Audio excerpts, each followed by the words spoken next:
여러분, 제가 오늘 이 책자를 보면서 기도할 때 이제 보니까 거기에 이런 제목이 있지 않습니까? 하나님, 우리 VIP들을 만나면 무슨 말을 할지 할 말을 우리 입에 넣어 주셔서 성령 하나님의 강력한 역사를 경험하게 하소서.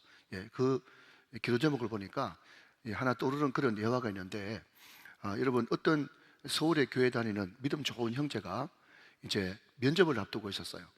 근데 그것을 설명하기 위해서는 회사 이름을 말해야 돼 가지고 이 친구가 이제 LG에 취직을 하게 되고 또 취직하려고 시험을 준비하고 있는데, 하나님, 면접할 때 할 말을 입에 넣어 주십시오. 저는 무엇을 해야 될지 모르겠습니다 하면서 이제 막 기도하고 나서 성령 충만함을 받고 이제 갔다는 겁니다. 그런데 마지막 이제 면접 문제가 너무 어려운 거예요.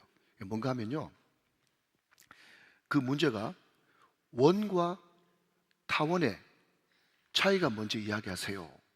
그게 문제였답니다. 자, 여러분, 그런 문제 나오면 여러분 어떻게 이야기하겠어요? 그때 조용한 정막을 깨고 공대 어떤 이제 수험생이 손을 버뜩 들더니, 네, 면접관님, 원은 중심이 하나고 타원은 중심이 두 개입니다. 역시 이제 수학적인 그런 접근을 한 겁니다. 틀린 말은 아니죠.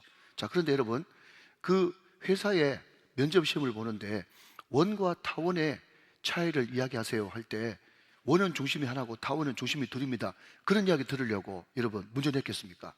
그러니까 맞네요 하면서 별로 반응이 안 좋았어요. 그런데 아까 그 성령 충만했던 그 청년 있죠? 그 청년이 갑자기 그 이야기를 딱 들으니까 자기 건 아니지만 버떡 영감이 떠오르더랍니다. 그래서 자기가 한번 말해보겠다고 손을 번뜩 드니까 이야기해보라고 그랬더니, 원은 LG고 타원은 삼성입니다, 그렇게 이야기를 했대요. 원은 LG고 타원은 삼성입니다. 그런데 원은 중심이 하나이기 때문에 안정적이고 또 타원은 중심이 두 개이기 때문에 불안정한데, 저는 LG가 더 안정적일 것 같아서 LG에 지원했습니다 그랬더니 합격 그러더래요. 여러분, 또 이것만 생각하고 뭐 때문에 담임 목사가 이걸 인용했는지 전혀 모르면 안 됩니다. 여러분, 우리가 열심히 기도하고 성령 충만 받으면 우리가 VIP를 만나고 또 형제지간을 만나고 부모 만나도 할 말을 우리 주님께서 입에 넣어 주신다는 거예요. 여러분, 염려하지 마시고 여러분 기도에 집중하시고, 하나님, 할 말을 우리의 입에 넣어 주시옵소서. 그렇게 기도할 수 있는 저와 여러분 다 되시기를 주님의 이름으로 축원합니다. 참 좋은 이야기죠. 이게 바로 시적절하다, 이렇게 이제 이야기를 하는 겁니다. 자, 여러분, 저는 어릴 때부터 가만히 이제 돌이켜 보니까 이제 제가 직접 목격하지 못했지만 그냥 흑백 TV로 자주 이제 자료 화면으로 봤던 것 중에 하나가 대영각 호텔 화재 사건, 또 제가 직접 눈으로 본 것은 1994년도에 성수대교 무너지는 거, 깜짝 놀랐어요. 저는 장난하는 줄 알았어요. 삼풍백화점 무너지는 거, 또 대구 지하철 사건 뭐 등등 해가지고 여러 사건들이 많았지 않습니까? 그런데 그때는요, 제가 굉장히 성령 충만하고 저는 혼자 어렵다고 생각했기 때문에, 여러분, 그때 의로운 눈으로 볼 때는요, 교회 목회자들이나 중직들이 다 썩어 빠졌어. 그래가지고 어떤 대형 사고가 날 때마다 어떤 생각을 했는가 하면, 저렇게 사고 큰 거 난 거 보니까 저기에 누가 심판받을 사람이 탔구만, 저기에 고약한 어떤 누가 탔구만 하면서 예상을 했는데, 들려오는 소리가 그게 굉장히 고약한 사람이 마치 심판받아 죽었는 것처럼 그렇게 소문이 떠돌더란 말이죠. 자, 여러분, 한꺼번에 100명, 200명 죽었습니다. 거기 예수 믿는 사람 있겠어요, 없겠어요? 있겠죠.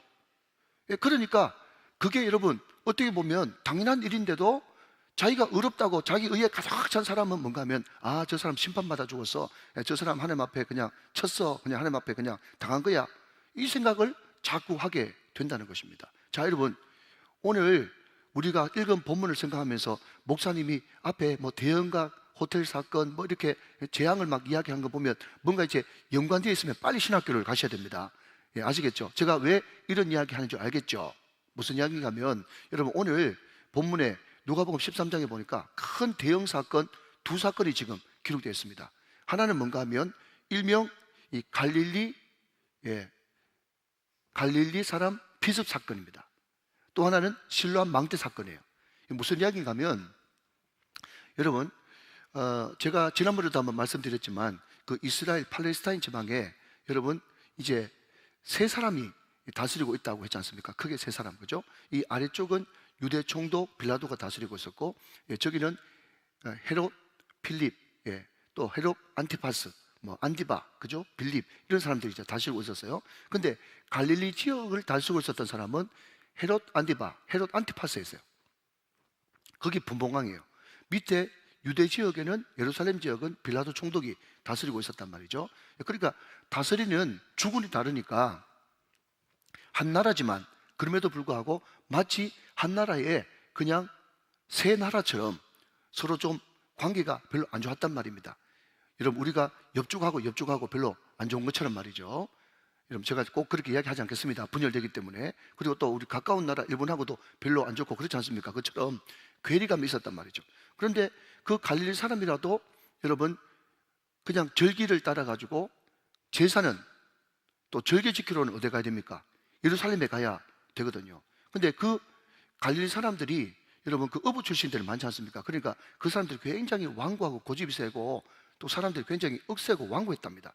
그러니까 이 빌라도가 총독이 이제 자기도 이제 총독이니까 예루살렘을 관할해야 되지 않습니까? 그때 여러분 이 절기 때 말이죠, 한 가정당 한 마리씩 이제 양을 잡는데, 이 요세푸스의 정언에 의하면 그때 유월절이나 초막절이나 어떤 절기가 되어가지고 양 잡을 때가 되면 그때 예루살렘에 일주일 동안 그 절기 동안에 잡는 양 수만 22만 마리 되었답니다. 그러니까 그 예루살렘에 흐르는 그 샘물에 소위 말해서 피의 물이 흐르는 그런 일이 벌어졌다는 거죠. 그런데 말입니다, 이 피냄새를 맡으면 사람들이 기본적으로 좀 흥분이 되어지고 또 사람이 좀 요상해지지 않습니까? 그런데 빌라도가 이 성전 안에 이제 있었는데, 이 갈릴리 사람들이 빌라도가 무슨 말을 하니까 말을 안 들었던 모양이죠. 그러니까 이 로마의 총독 각하였던 이 빌라도가 그 사람들을 한꺼번에 다 그냥 죽여버리고, 그 죽인 사람들의 살인한 그 피를 제물과 섞어버리는 그런 엄청난 사건이 벌어진 겁니다. 그 벌어졌어요. 자, 두 번째 여러분 실로암 망대 사건은 뭔가 하면, 많은 학자들이 이구동성으로 이야기하기를 이 실로암 망대가 언제 생겼느냐라고 했더니, 여러분 구약에 가면 히스기야라고 하는 왕 아시죠?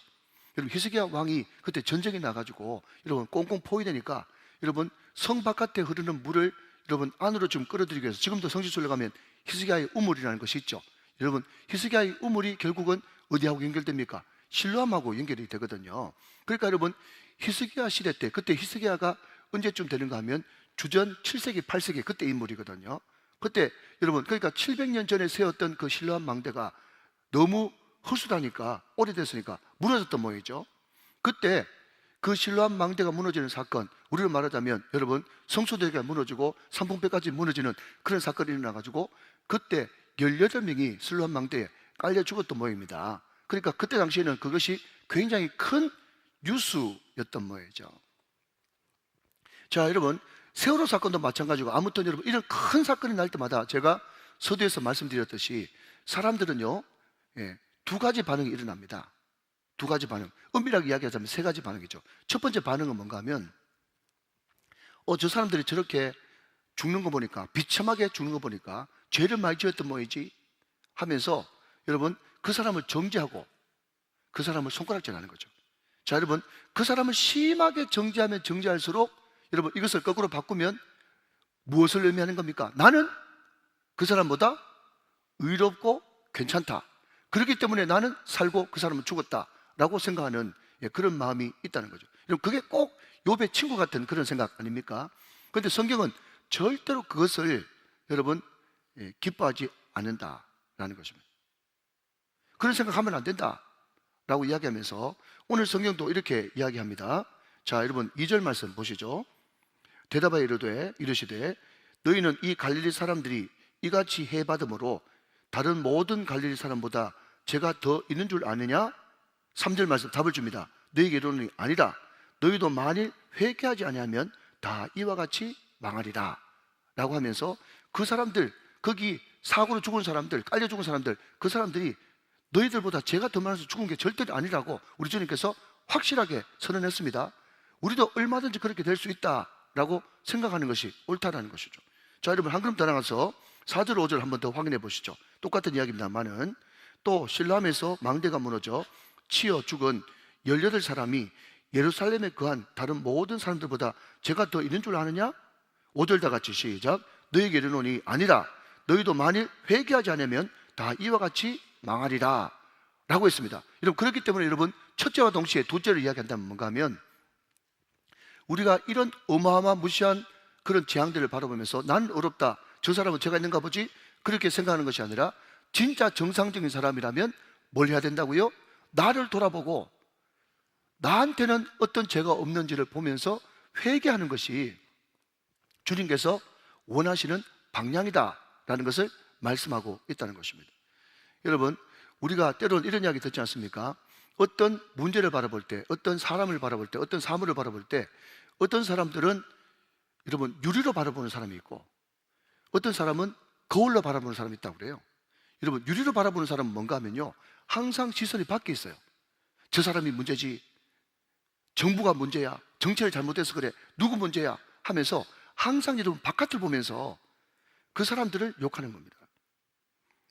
자, 그런데 여러분, 거울은 뭔가 하면, 거울은 누구 모습이 비춰집니까? 자기 모습이 비춰지죠. 자기 모습이 비춰지니까 항상 그 사람은 사람을 바라보는 것이 아니라 문제를 바라보면서 왜 나한테 이런 일이 생겼는가, 그 문제를 하나님 앞에 맡기면서 자신을 돌아보는 사람, 그 사람이 거울을 보는 사람이다 하는 것이죠. 여러분 보십시오. 요셉을 한번 보십시오. 요셉이 어마무시한 일을 당했습니다. 인생에 어떻게 이런 일이 다 했나 싶은 그런 일을 당했어요. 그때 요셉이 여러분 누구를 원망할 수 있었겠습니까? 형제를 원망할 수 있었겠죠. 저것들은 형제도 아니다, 형도 아니다, 이렇게 생각할 수 있었겠죠. 또 아버지를 원망할 수 있었겠죠. 뭐라고요? 아버지가 왜 쓸데없이 내가 누가 뭘 했나, 채색 옷을 왜 입혀가지고 나 이렇게 고창 먹이냐, 이렇게 생각할 수 있었겠죠. 또 누구 원망할 수 있겠습니까? 보디발도 원망할 수 있고, 보디발 아내도 원망할 수 있고, 여러분 오만 원망을 다 할 수 있는 거예요. 여러분, 한때는 요셉이 이것이 도대체 왜 이랬나, 나한테 무슨 이런 일이 다 있나 싶었을 때는 원망도 했을 겁니다. 그런데 요셉은 믿음의 사람이라 여러분, 그 사람들을 원망한 것이 아니라 문제를 바라보기 시작하고 그걸로 자기를 비추기 시작하니까, 여러분 요셉이 나중에는 뭐라고 고백합니까? 당신들이 나를 팔았다고 원망하지 마소서, 두려워하지 마소서. 하나님이 나를, 여러분 항상 말씀의 거울에, 또 하나님의 성령의 거울에 우리를 비춰보면 항상 주어가 나에서 하나님으로 바뀐다고 그랬죠. 그래서 여러분 꼭 추천드립니다. 창세기 45장을 꼭 묵상해 보십시오. 거기에 자주 6번 7번 계속해서 등장하는 여러분 주어는 하나님이 나를, 하나님이 나로, 할렐루야.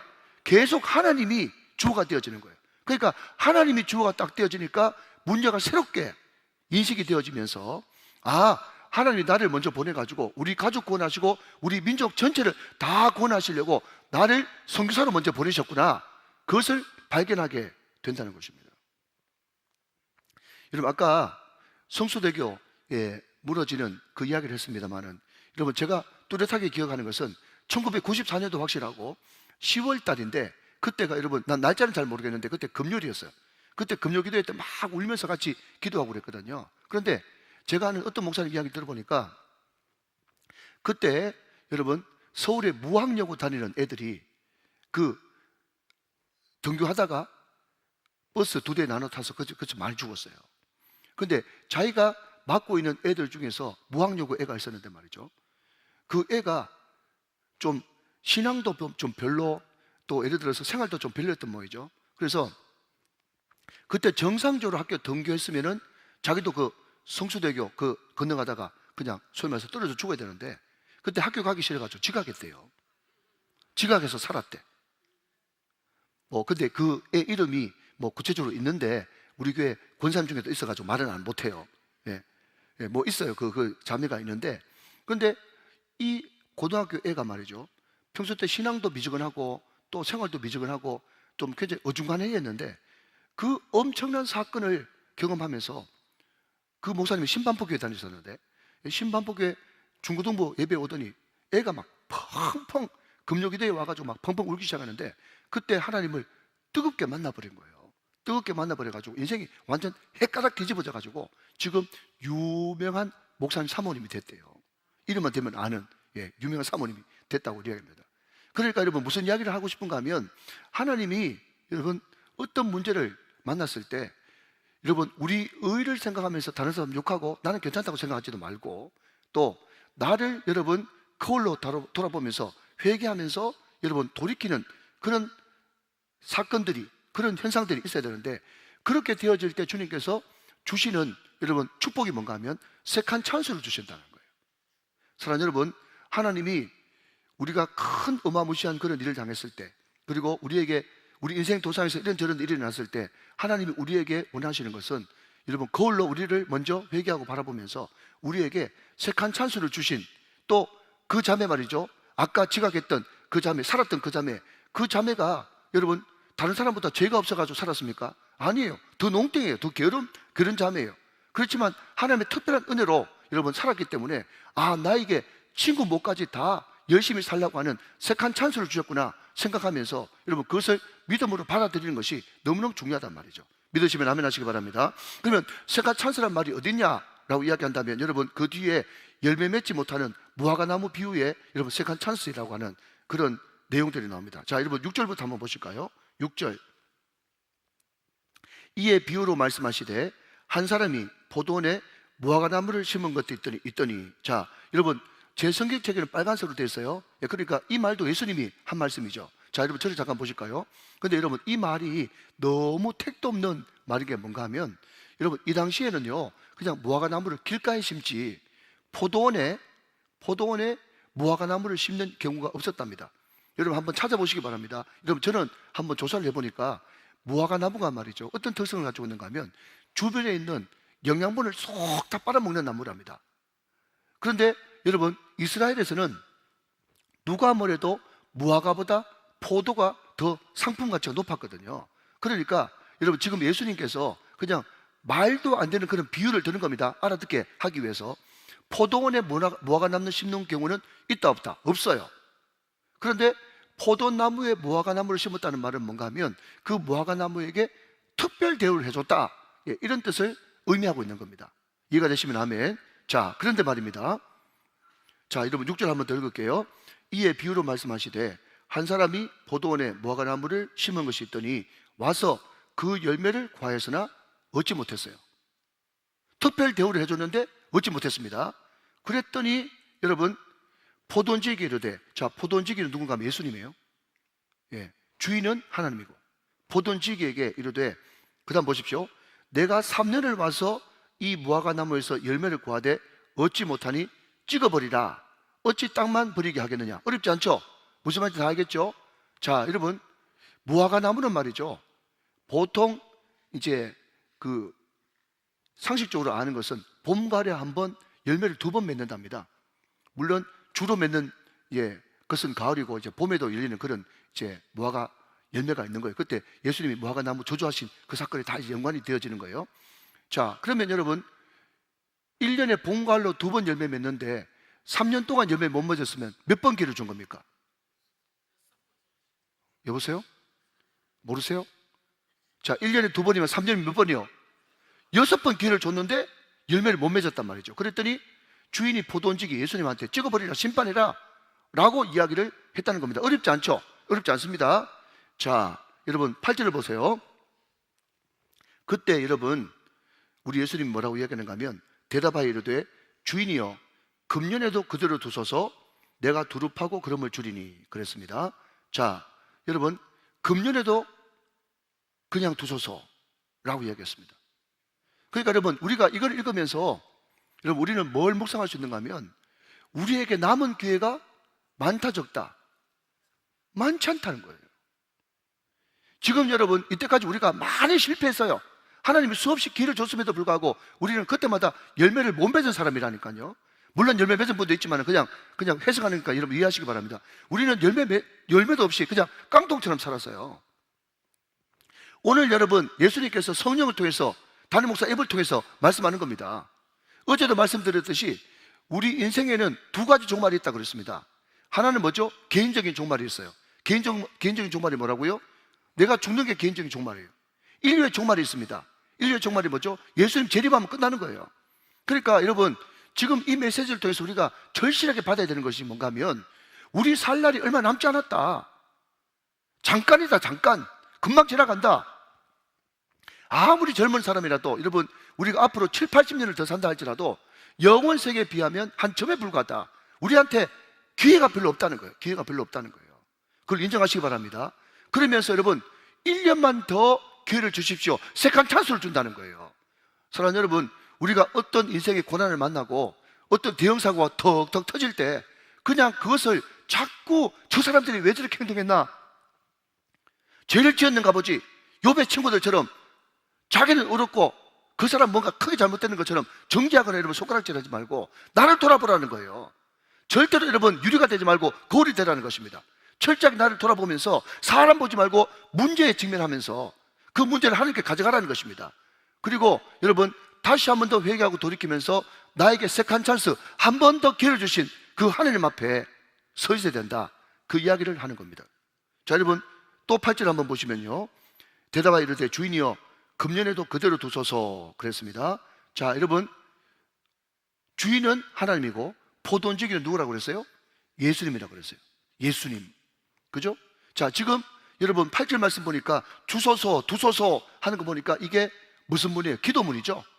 그러니까 여러분 예수님의 중보기도, 여러분 중보기도라고 하는 것은 뭔가 하면 우리에게 세컨 찬스를 주는 엄청난 능력이라는 거예요. 여러분 보십시오. 십자가에 예수님의 집행관이 있었지 않습니까? 백부장, 그죠? 그 백부장도 예수님의 십자가를 보고 뭐라고 고백합니까? 이는 진실로 하나님의 아들입니다 라는 고백을 함으로써 세컨 찬스를 얻은 거예요. 그 십자가에서 한 그 중보기도가 그 백부장에게 임했던 것입니다. 그리고 자기 우편의 강도 같은 경우에 여러분 예수님을 처음에는 같이 비방하는 사람이었으나 예수님의 그 모습을 보면서 예수여 당신이 날아갈 때 나를 기억해 주소서 라고 했더니 예수께서 내가 오늘 나와 함께 낙원에 있으리라 라고 했지 않습니까? 자, 여러분 한 번만 찾아보겠습니다. 자, 여러분 새로운 사실인데요, 제가 어제 새롭게 발견한 사실인데, 자, 여러분 요한복음 12장 한번 보세요. 요한복음 12장, 요한복음 12장 24절요.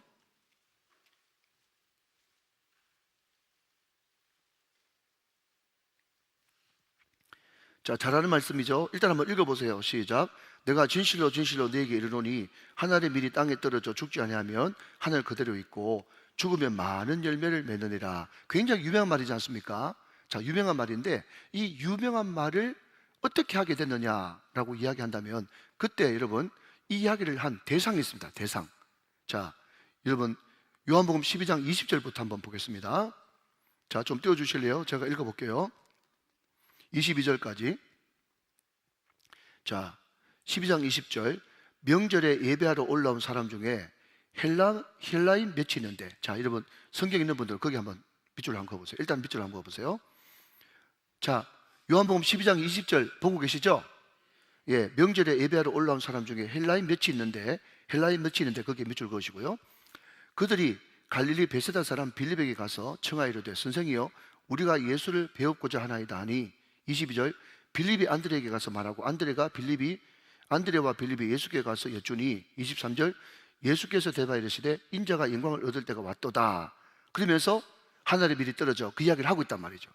그러니까 여러분 오늘 이 하늘의 밀이 떨어져 이것만 알지 이 말을 누구한테 한 줄 몰랐잖아요. 우리는 그냥 제자들한테 한 말인 줄 알았는데 결국 첫 번째 그 말씀을 들은 사람, 그 당사자가 누굽니까? 헬라인 몇 사람이에요. 헬라인 몇 사람. 그런데 여러분 제가 발견한 그 사실 중에, 몰랐던 사실 중에 하나가 뭔가 하면 이때 여기서 예수님께 말씀을 들은 이 사람들이 누구냐 하면 로마 교회를 개척한 사람들이래요. 로마 교회를 개척한 사람들. 여러분 사도 바울은 로마 교회 안 가본 사람이 안 가봤습니다. 예, 로마서 쓸 때 로마 교회 안 가보고, 여러분 사도 바울이 복음 안 전하는데도 로마에 교회 가셨어요. 근데 꽤 믿음이 좋아가지고 좋은 소문이 들리는 교회였다고 로마서 1장에서 이야기하지 않습니까?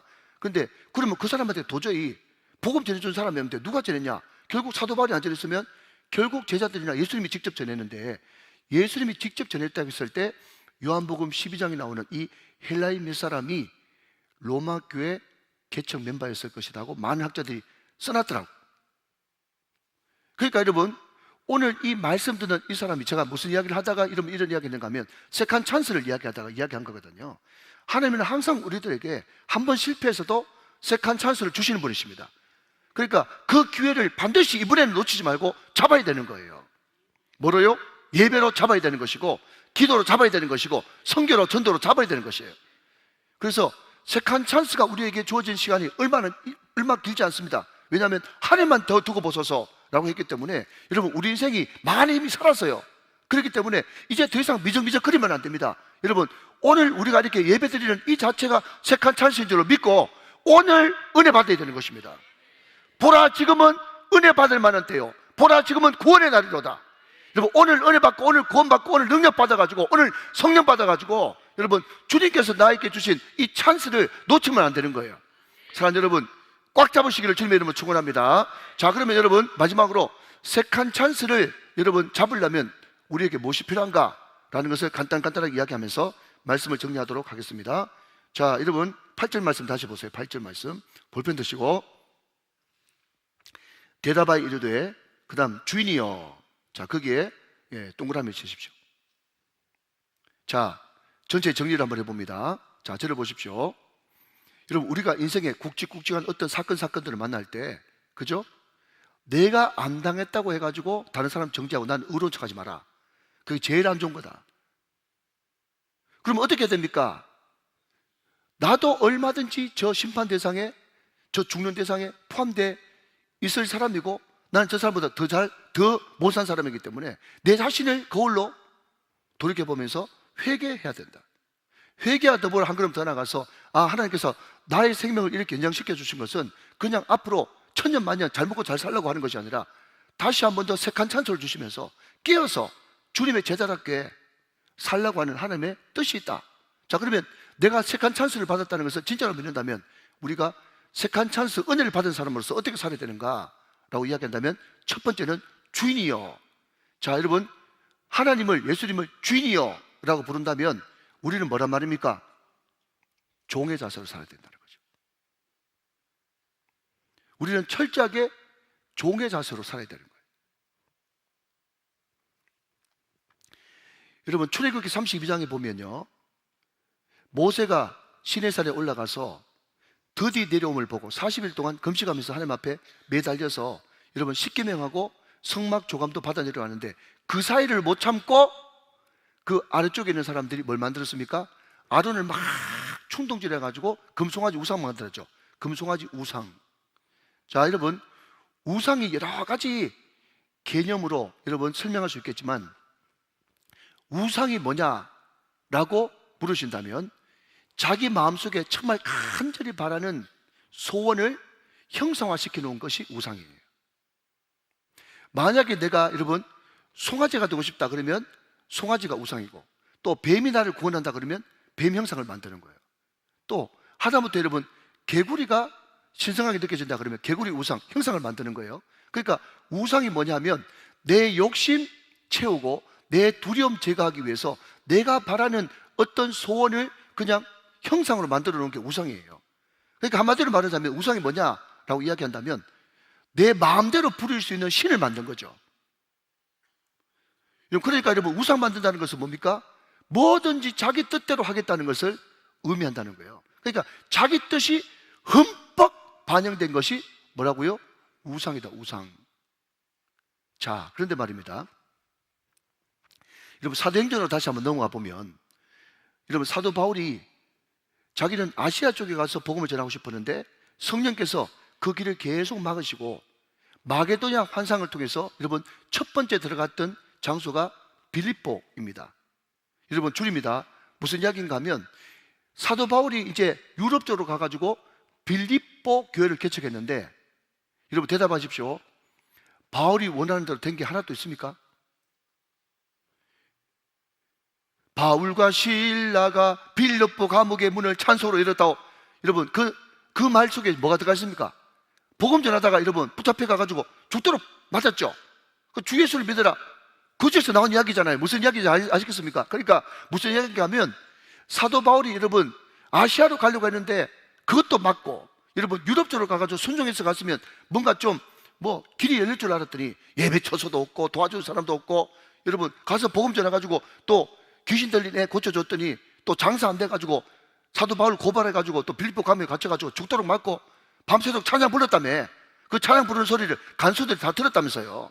그러니까 여러분 무슨 이야기가 하면 바울이 빌립보로 가가지고 빌립보 교회를 개척했는데 교회를 여러분 하는데 개척교회를 하는데 되는 것이 아무것도 없어. 그런데 나중 되는 거 보니까 다 됐어. 여러분 교회가 뭔지 아십니까? 예수 믿는 자의 인생이 뭔지 압니까? 여러분 순간순간 내 앞에 있는 모든 일들은 말이죠, 왜 이렇게 내 뜻대로 되는 것이 아무것도 없냐? 정말 하나님이 살아계신 거냐? 마음속에 마구마구 의심이 든다는 거예요. 그럼에도 불구하고 여러분 그분이 하나님이고 그분이 주인이시고, 아멘, 내가 종이라고 하는 종의식, 여러분 이 종의식을 가지고 그냥 한 걸음 한 걸음 여러분 걸어가다 보면 나중 내가 보니까 아무것도 아닌 것 같은데 다 돼 있네. 그분이 하셨습니다. 그분이 하셨어요. 그러니까 여러분 우리에게 세컨 찬스가 주셨다는 걸, 세컨 찬스를 주셨다는 것을 믿는 사람은 어떤 자세로 사는가 하면 철저하게 종의 자세로 그분한테 그냥 이끌려가지고 그냥 따라가는 거예요. 여러분 그게 내가 곧 길이요. 길이 뭐라고요? 방법과 과정이고, 예수님이 길이기 때문에 예수님이 가자는 곳으로 따라가기만 하면 여러분 길이 열려 있다니까요. 하늘로 가는 길이 열려 있는 줄로 믿으시기 바랍니다. 그러니까 종의 자세로 살아가는 것, 이게 너무너무 중요한 거예요. 여러분 저도 우리 교회 목회할 때 여러분 그냥 괜히 큰소리 뻥뻥 치는 게 아니라 제 마음 가운데 좋은 것만 가지고 있으면 하나님께서 반드시 안 되는 것 같은데도 나중에는 다 되는 역사가 일어날 겁니다. 여러분 저도 마찬가지고 여러분도 마찬가지입니다. 믿으시기 바랍니다. 자, 여러분 8절 말씀 한번 또 읽어보세요. 지금 세컨 찬스 받은 사람은 어떻게 사는가, 그 이야기를 하고 있어요 지금. 자, 8절 말씀 다시 한번 더 읽어보시죠. 시작. 대답하여 이르되 주인이여 금년에도 그대로 두소서. 내가 두루파고 걸음을 줄이니. 자, 거기에 밑줄 그으십시오. 내가 두루파고 걸음을 줄이니. 거기에 밑줄 그어보십시오. 자, 우리는 지금 뭘 배우고 있다고요? 하나님 앞에 세컨 찬스를 받은 사람은 어떻게 살 것인가? 첫 번째는 무슨 의식으로? 종의식으로 살아라. 두 번째는 여러분 두루파고 걸음을 주니. 이것을 다른 말로 바꾸면 내 앞에 주어진 일에 최선을 다하는, 최선이 우리에게 있어야 된다. 그게 세컨 찬스를 받은 사람의 여러분 마땅히 해야 될 바단 말이죠. 자, 여러분 우리는 세컨 찬스를 받은 사람으로서 가장 근본적으로 원칙적으로, 자 여러분 저를 보십시오. 가장 근본적으로 원칙적으로 뭘 해야 됩니까? 333을 계속 해야 되는 겁니다. 여러분 우리한테 기회가 있을 때 계속 예배에 집중하고 기도에 집중하고 성경에 집중하는 거예요. 왜 거기에 집중해야 되는가 하면 그게 여호와 삼마, 하나님이 거기 계시거든요. 하나님의 임재가 있는 예배, 기도, 여러분 성교, 거기에 집중하다 보면 여러분 하나님께서 길을 열어주신단 말이죠. 사랑하는 여러분, 예배, 기도, 성교에 집중하시고 또 여러분이 맡은 일에 최선을 다해서 집중하심으로써 세컨 찬스를 잘 살리시는 여러분 다 되시기를 주님의 이름으로 축원합니다. 자, 여러분 마지막 9절입니다. 읽으세요. 시작. 이후에 만일 열매가 열면 좋거니와 그렇지 않으면 찍어버리소서 하였다 하시니라. 여러분 9절을 통해서 우리가 여러분 우리말로 바꾸면 뭐가 되겠죠? 나머지 결과는 하나님께 맡겨라 입니다. 자, 여러분 10절 말씀을 한번 보시면 거기에 예수께서 안식일에 한 회당에서 가르치실 때에 안식일이 나오지 않습니까? 안식일도 결국 맡기는 겁니다. 안식일도 결국 맡기는 거예요. 자, 성경 한 구절 읽고 말씀을 맺겠습니다. 자, 여러분 출애굽기 20장, 자 안식일에 대한 이야기가 나오는 출애굽기 읽고 마치겠습니다. 자, 8절부터 10절까지 읽습니다. 안식일을 기억하여 거룩하게 지키라. 엿새 동안은 힘써 내 모든 일을 행할 것이나. 10절 다 같이요. 일곱째 날은 내 하나님 여호와의 안식일인즉 너나 내 아들이나 내 딸이나 내 남종이나 내 여종이나 내 가축이나 내 문 안에 머무는 객이라도 아무 일도 하지 마라. 여러분 그 바리새인들이나 서기관 유대인들은 말이죠, 유치원 애들처럼 아무 일도 하지 마라, 이것을 문자 그대로 받아들였어요. 그런데 여러분 오늘 누가복음 13장에 가면 예수님이 여러 번 무슨 기적을 일으켰다 싶어가지고 마음이 조마조마하면 안식일에 꼭 그런 일을 하시거든요. 왜 예수님이 굳이 그 전날 하면 될 것 가지고, 아니면 그 훗날 하면 될 것 가지고 안식일에 이런 일을 해가지고 분란을 일으키나, 이렇게 생각될 정도로 안식일에 자주 하세요. 자, 그러면 여러분 안식일에 욕먹을 줄 알면서도 굳이 안식일날 한다는 것을 다른 말로 바꾸면 무슨 말이 되겠습니까? 안식일의 의미에 대해서 제대로 가르쳐주고 싶은 마음이 있어서 그런 의도된 행동을 했을 것 아닙니까? 그러니까 안식일에 여러 가지 설명할 수 있지만 여러분 시간 다 됐기 때문에 한마디로 말씀드리면, 야 이 바보들아, 너 유치원생이냐? 아무 일도 하지 말라라고 하니까 뭔가 짐 안 옮기고 엘리베이터 안 누르고 그렇게 하면 되는 줄 알고, 그게 무슨 여러분 안식일의 의미냐? 안식일은 네 주변에 있는 모든 것들을 하나님 앞에 맡기라는 거예요. 하나님 앞에 맡기면 그분이 완성하신다. 그게 안식일의 의미인 거야 라고 이야기를 하는 것입니다. 여러분 마찬가지입니다. 여러분 다시 한 번 더 1분 안에 정리하면, 여러분 우리가 인생에 이런저런 일들을 당할 때 절대로 내 의로운 척하지 말고 다른 사람 손가락질하지 말고 내 자신을 거울로 비춰보면서 철저하게 회개하고, 아 하나님께서 나를 살려두신 것이 잘나가지고 뭔가 선한 것이 있어서 살려둔 것이 아니라 나한테 세컨 찬스를 주시려고 살려주셨구나. 그러면 이 세컨 찬스를 어떻게 잘 이용할까? 첫 번째는 철저하게 하나님의 종으로 최선을 다하면서 결과는 하나님께 맡기고 나아갈 때 하나님께서 합력할 선을 이루시는 그런 놀라운 역사가 일어나게 될 것입니다. 오늘 이 말씀이 여러분에게 레마의 말씀이 다 되시기를 주 예수 그리스도 이름으로 축원합니다. 축복합니다.